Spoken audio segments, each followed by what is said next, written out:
आप जो इस तरह की घटिया हरकत कर रहे हो, और मैंने हमेशा कहा है कि जब अपने घर में हो, महाराष्ट्र में हो, यदि बहुत बड़े बॉस हो तो चलो बिहार, चलो उत्तर प्रदेश, चलो तमिलनाडु, तुमको पटक पटक के मारेंगे। तुम मुंबई में आ जाओ,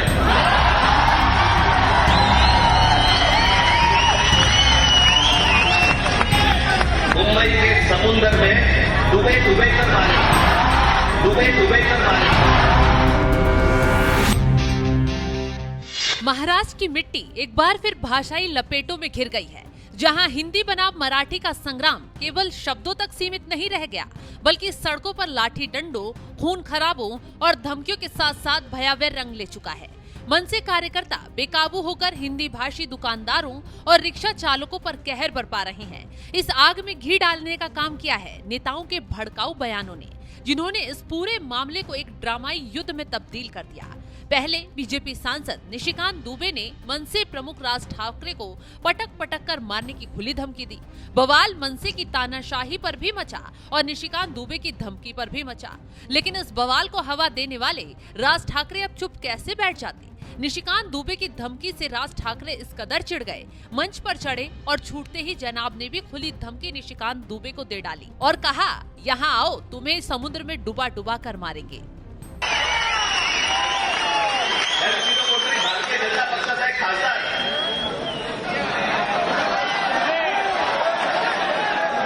दुबे नावाचा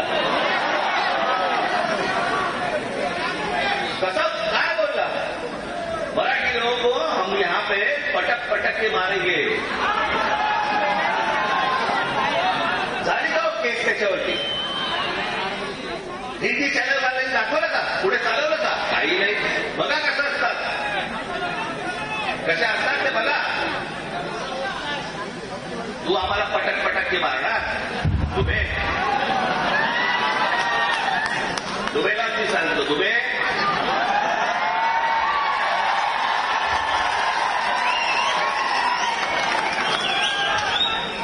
तुम मुंबई में आ जाओ,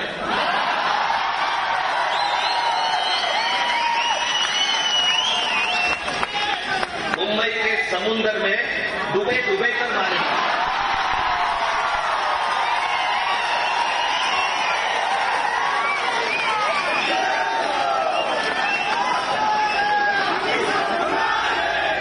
ये बयानबाजी केवल जुबानी वार नहीं, बल्कि सीधे तौर पर हिंसा को उकसाने, महाराष्ट्र की शांति व्यवस्था को तार तार करने की कोशिश है, जिसने विवाद की आग को और प्रचंड कर दिया।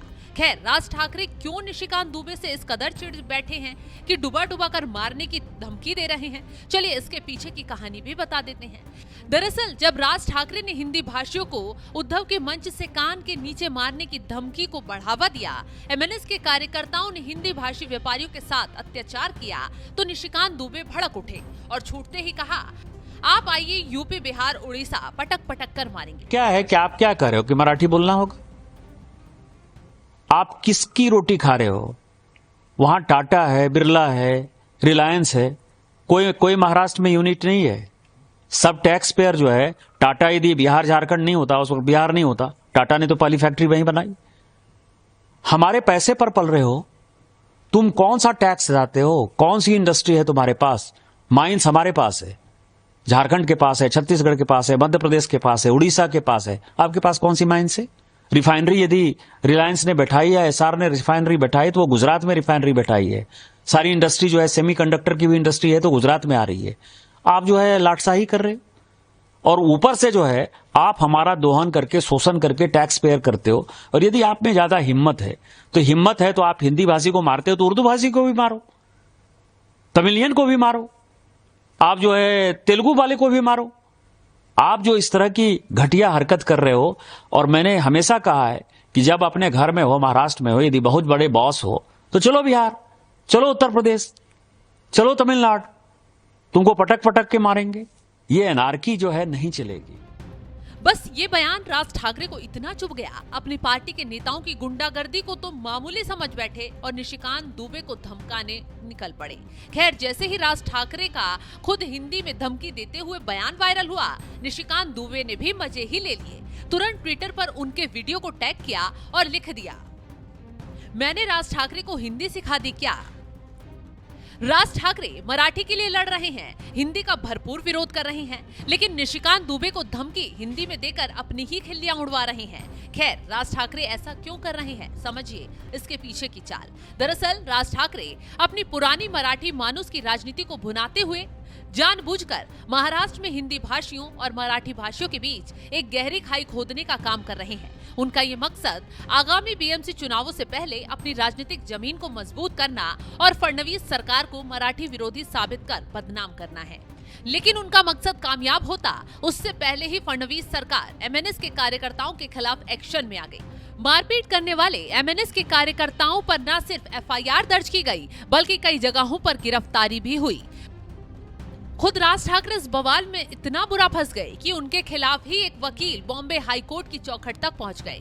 एफआईआर दर्ज करने की मांग की गई, जो इस बात का संकेत है कि अब ये मामला केवल राजनीति बयानबाजी तक सीमित नहीं रह गया है, बल्कि कानूनी दांवपेच में भी उलझ गया है। वहीं दूसरी तरफ राज ठाकरे की चाल पर देवेंद्र फडणवीस ही नहीं, खुद उद्धव ठाकरे ने भी पानी फेर दिया। कैसे? इसके लिए वो तस्वीर देखिए जिसने महाराष्ट्र की सियासत में तहलका मचा दिया, यानी कि सीएम फडणवीस और उद्धव ठाकरे की मुलाकात।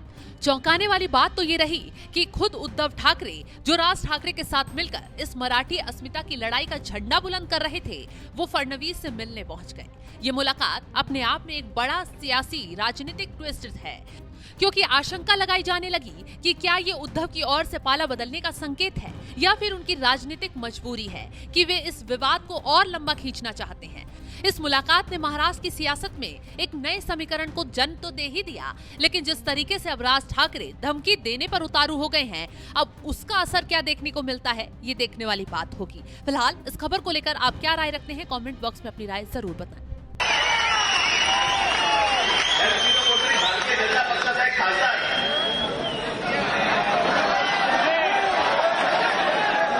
दुबे नावाचा कसं काय बोलला, मराठी लोगों को हम यहाँ पे पटक पटक के मारेंगे। झाली का केस त्याच्यावरती हिंदी चॅनल वाल्यांनी दाखवलं का, पुढे चालवलं का? काही नाही। बघा कसं असतात, कशा असतात ते बघा।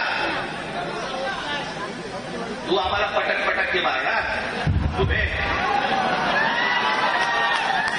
दुबेला मी सांगतो, दुबे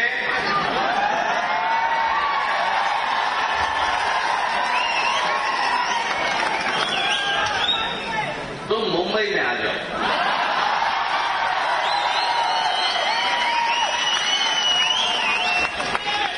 मुंबई के समुंदर में डूबे डूबे कर मारे।